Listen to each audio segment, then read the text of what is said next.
Good afternoon. Good afternoon. It has been a while since I've done a mother's cry response live video, but I have come today to address an issue that is very disturbing to me as a mother, and as I work with a lot of mothers who have children who are incarcerated, and I see firsthand and I experience firsthand the impact of mass incarceration on these mothers and children and families of those who are incarcerated.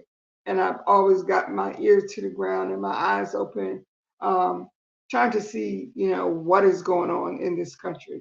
As I've said many times and will continue to say, Maryland has the largest number of incarcerated people, and the United States has the largest number of incarcerated people in the whole world, which says a lot um, about the whole lock 'em up mentality in this country. And so we have to address this, and we have to stop pretending that because it's not your son or your daughter or your nephew or your niece, your cousin, your father, your mother that's behind that prison wall, that you're not affected by mass incarceration. Mass incarceration affects all of us. Um, Tax dollars go to house individuals, and the state is making millions of dollars off of these bodies. The prison industrial complex is a multi-billion-dollar business, period. And so this is a lot of the reason why they don't want to release people when it's time for them to be released, because they're making money off of them. If you think about it, from the police officer that arrests you to the detective that investigates the case to the judge that oversees the case, yeah, prosecutor, attorney, then you get into the system, you have the staff in the system, and you have the warden. All of these people are making money off of these bodies being in these concrete plantations. And so, what I'm addressing today is, in October of last year, Maryland Attorney General Anthony Brown and Maryland Public Defender Natasha Dartique said that they were partnering together to address the mass incarceration in the state of Maryland, which they described as a crisis, not me. They described it as a crisis in the state that disproportionately affects Black and Brown people and is the worst in the United States. It disproportionately affects Black people and is the worst in the United States. Though Black people make up 30% of the state's population, they comprise approximately 71% of those in prison. That math doesn't math no matter how you add it up. So in the state of Maryland, we see longer sentences, and we see our people with our skin color going to prison for the same longer sentences for the same crimes that white people commit. All right. The sentences that we get are absolutely asinine. I share this with people all the time, and they're still baffled after all these years. My son received a 50-year sentence for 2 assault charges. And everyone knows that there are people who have murdered people, there are pedophiles, there are people who have murdered people and cut them up that don't get 50 years. But the excessive sentencing and the long sentences is a issue, and it is a symbol of what's going on here in the state of Maryland, so-called justice system. And we are calling them out. We are calling out the Attorney General, Anthony Brown, and the Maryland Office of the Public Defender, Natasha Martique, and we want to know what you are doing about this. Okay, yeah, you called it out. You made a, had a press conference, made a big deal about the fact that it's a crisis. You put together an initiative, but what is happening? We're not hearing anything. We're not seeing anything about what's going on, especially not here on the Eastern Shore. I recently was in on a Zoom meeting with some members of the Department of Corrections. And when they asked me which prison my son was located in, and I told them, and they pretty much laughed because they said that particular prison pretty much operates on its own, doing whatever it wants to do, which I can believe. So we are taking a stance, all right? We're not just sitting back anymore saying, oh, well, they committed a crime. Okay, whether they committed a crime or not, they're still human beings. They still have people that love them and people that care about what's happening to them. There are consistent human rights violations taking place in our state prisons. There are illegal sentences, which we are going to be looking further into. And so, since our Attorney General indicted the prison system of Maryland, calling it a crisis and talking about the disproportionate number of Black people that are being locked up, then we want to see what's being done about that. Okay, don't just tell us, that there's an issue, not just an issue, but a crisis, and then there's nothing being done. So, A Mother's Cry is uniting with other organizations, and we are making a lot of noise about this. We're not just sitting home anymore saying, oh, that's a shame. I really, that's too bad. There are civil rights that are being violated in these prisons. There are civil rights that are being violated in the justice system, period. Right? And so we are calling them out, like, we're shining a light on it.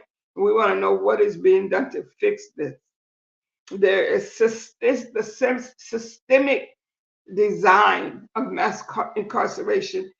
Because a lot of times we use a term that, oh, this system is broken. The system is not broken. The system is doing exactly what it was designed to do, to warehouse bodies and make money, and to warehouse more Black and brown people than white people, period. It is not broken. It's doing what it was designed to do. So what we have to address, and we have to just stop sitting back, saying, I'm going to pray about it. I'll pray. You got to do more than pray. We got to get out here and make some noise. And so I have written letters to the Attorney General for Maryland, Anthony Brown. I have written a letter to Natasha Darty, the Maryland Office of Public Defenders. I have written several emails to the Department of Corrections and to the Maryland Parole Commission. I am not going to be quiet when I know that this system is designed to keep people locked on these concrete plantations until they die. And I'm just not going to sit back and watch that happen. So they put together this initiative called the Maryland Equitable Justice Collaboration. I don't know if you've heard anything about what they're doing. I haven't, but I've been digging and trying to reach out to somebody to find out what is going on. But it's called the Maryland Equitable Justice Collaborative, and it says it is an advocacy partnership between the Attorney General and the public defender that will elevate the voices of marginalized communities and bring a renewed focus to developing and implementing criminal justice reform. Well, I'm adding my voice and my name to the elevation. Okay, so I can't sit back and depend on other people to speak for me. I'm speaking for myself. A Mother's Cry is using our voice to speak out on the behalf of not just the families that we normally advocate for and support, but we're also advocating for inmates who are behind that wall that should not be behind that wall, because in spite of whatever your personal attitude is with people who are incarcerated, there are innocent people in jail. Every day we see on the news stories of people being exonerated. So you don't need to get an attitude and say, well, if they're in there, then they deserve to be there, because everybody in there does not deserve to be there. And there are those that have committed a crime, they have admitted that they committed a crime, they have done things to rehabilitate themselves for years, and they're still being told that they can't be released, not because they haven't been rehabilitated, but just because it's a part of the system that they have to stay there a certain amount of time. That's crazy. And so we are raising our voice to do what we need to do to address these things. Many of these people behind this wall had inadequate legal representation in the first place. So yeah, we are not just going to sit back and just say, that's a shame. I feel bad for them. We're not just sitting back doing that anymore. Instead of investing in the states investing in building up our communities and helping with to address some of the poverty in our communities, which is why a lot of crimes are committed in the first place. Instead of investing in our communities, the state is investing in the prison industrial complex. So we have got to speak out. And I'm not, I don't care who doesn't like it. I really don't. I refuse to sit and be quiet anymore. Not just because my son is behind that wall, but because somebody else's son is behind that wall that doesn't have anybody to speak for him. Somebody's daughter is behind that wall that doesn't have anyone to advocate for them. Somebody's mother and father. So I'm going to advocate. My organization is going to advocate. And if you want to be a part of the advocacy and you want to be a part of what we're doing, you can inbox me and I'll, let you know what we're going to do from here on out. We have already started sending out emails, and we're not just going to contact local news media. I'm doing my best to take this nationwide, because this issue needs to be addressed. It needs to be looked at on a national level and on a, on a global level.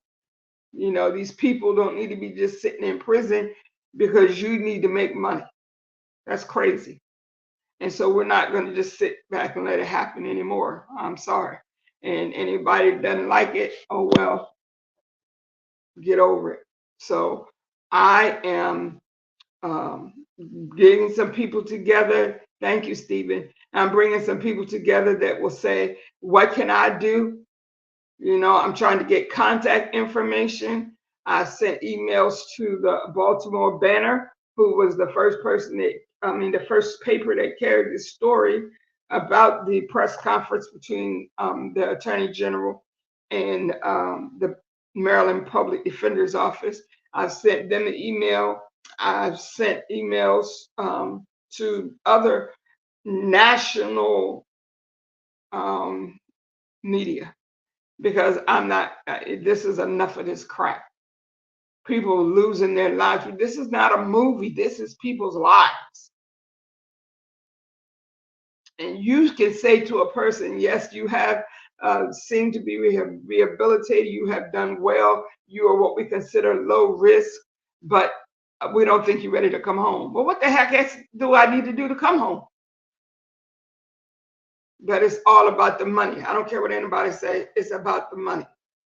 So we're not going to just sit there anymore. So if you want to be a part of this, I need some help to get contact information for some of these major networks that I have listed. If you want to help do that, you want to help send an email. I've drawn up a letter that we're using so that we can be unified and send this letter out to these outlets. If you'd like to be a part of that, let me know, and I will email the letter to you, and then we'll go from there. But yeah, we're done with this. The Maryland Alliance for Justice Reform, I'm trying to get a contact in that organization. The Decarceration, I guess it's supposed to be the opposite of incarceration, but Decarceration and Reentry Clinic. We have a contact there. We've emailed them. I'm not playing around. I'm done. I don't care how bad I feel. If I feel well enough to get up, to hold my head up, I'm going to feel well enough to send these emails. I've sent an email to the ACLU of Maryland. Yeah, I'm not playing around. And so I need support. I would like to, that would be wonderful, Stephen. Please do that. I would like to, you know, invite anybody that's willing to work. If you're not willing to work, don't even contact me about this. It may sound harsh, but at this point, I just don't care because we got work to do. And we're not just sitting back praying. We're pulling our head up out the sand and we're praying and working. So I've contacted a woman who's works with the Parole Commission in Maryland, and she has some contact at the, what is it? The Department of Justice Civil Rights Committee. She has a connection there. And we're going forward and doing what we got to do, period. All right, so I'm gonna get ready to go because this has been one of those days. That's right, faith. And if you're not doing anything but just talking about your faith and quoting scriptures, that's just wasting time. You got to get to work and do something. All right, so I'm finished now saying what I have to say because I have been in bed most of the day feeling like crap. But I wanted to get up, and this is just one of many lives that I will be doing. I met an organization, and I'm going to say this and then I'm going to leave. Last week, I was so blessed to be introduced to an organization called the Wacomico Women Who Care. And it was such a blessing to me because these women, now keep in mind, I was the only African American person in the room. And I'm just pointing that out just to say, when people see your heart and they hear your vision and they can see your passion for what you're doing, they're not concerned about the color of your skin. They're not concerned about, well, I don't have a child that's in jail. These women came to me. First of all, they presented a check to my organization, and then they each came to me and embraced me and said that they were proud of the work that we're doing and they wanted to do what they could do to help us to continue on with the work. There are people that really genuinely care about people. Everybody that's behind bars should not be behind bars.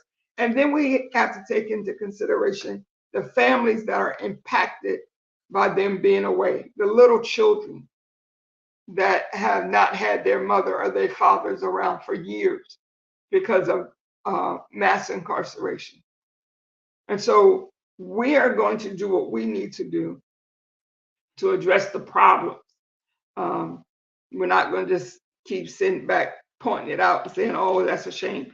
When I read the press release information that the Attorney General in the Maryland Office of the Public Defender put out, I felt a burning in my soul. Like,